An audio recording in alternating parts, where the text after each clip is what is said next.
नमस्कार मित्रांनो, कृषी मित्र राजू या यूट्यूब चॅनलमध्ये स्वागत आहे। तर मित्रांनो, आज आपण बघणार आहोत करिश्मा सोयाबीन। तर करिश्मा सोयाबीनचा कालावधी, करिश्मा सोयाबीनचे वैशिष्ट्य काय काय आहेत, एकरी उत्पादन किती देऊ शकते याच्याविषयी मी आज माहिती सांगणार आहे। तर व्हिडिओ हा शेवटपर्यंत बघा। तर मित्रांनो, करिश्मा सोयाबीनचा कालावधी साधारण 90 ते 55 दिवसाचा आहे, म्हणजे मध्यम कालावधीमधली व्हेरायटी आहे आणि 3 ते 4 दाण्याची शेंग या व्हेरायटीला असते। साधारण 20% ह्या 4 दाणे शेंगा याच्यामध्ये सरसपणे आढळतात। परंतु ही व्हेरायटी जी आहे ही 4 फुटाच्या बेडवर 2 लाईनी लावलेल्या आहेत सरीवरंबा पद्धतीने। पण याच्यामध्ये 4 फुटाची बेड जे आहे तर या व्हेरायटीला जास्त होते। कमीत कमी 3 फूट ते 3.5 फूट जे अंतर आहे या व्हेरायटीला एकदम सुटेबल आहे, कारण की जास्त काय उंच वाढत नाही, त्याचबरोबर जास्त फळफांद्या वगैरे जास्त करत नाही। साधारण 3-4 फळफांद्या याला असतात। तर झाडाची जी फुटी म्हणतो आपण, शेंगाची संख्या बघू शकता आता।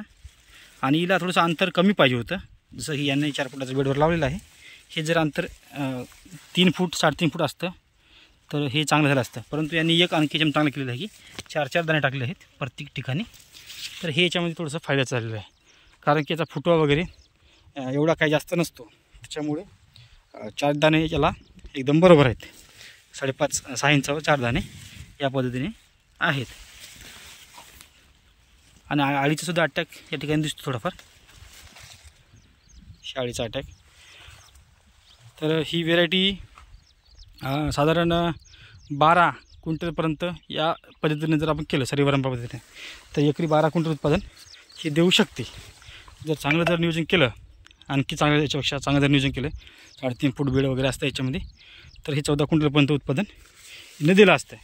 आणि ही जर व्हेरायटी तुम्ही पेरणी पद्धतीने जर करत असाल, साधारण 8 क्विंटलपासून 10 क्विंटलपर्यंत तुम्हाला उत्पादन जे आहे हे देऊ शकते। या व्हेरायटीचं जे आपण निवड करतो ते आपल्या जमिनीनुसार करायला पाहिजे, म्हणजे पीक आपलं किती वाढते काय वाढते याच्यानुसार त्याचं नियोजन केलं पाहिजे। तर अशा पद्धतीने हा करिश्मा व्हेरायटी आहे।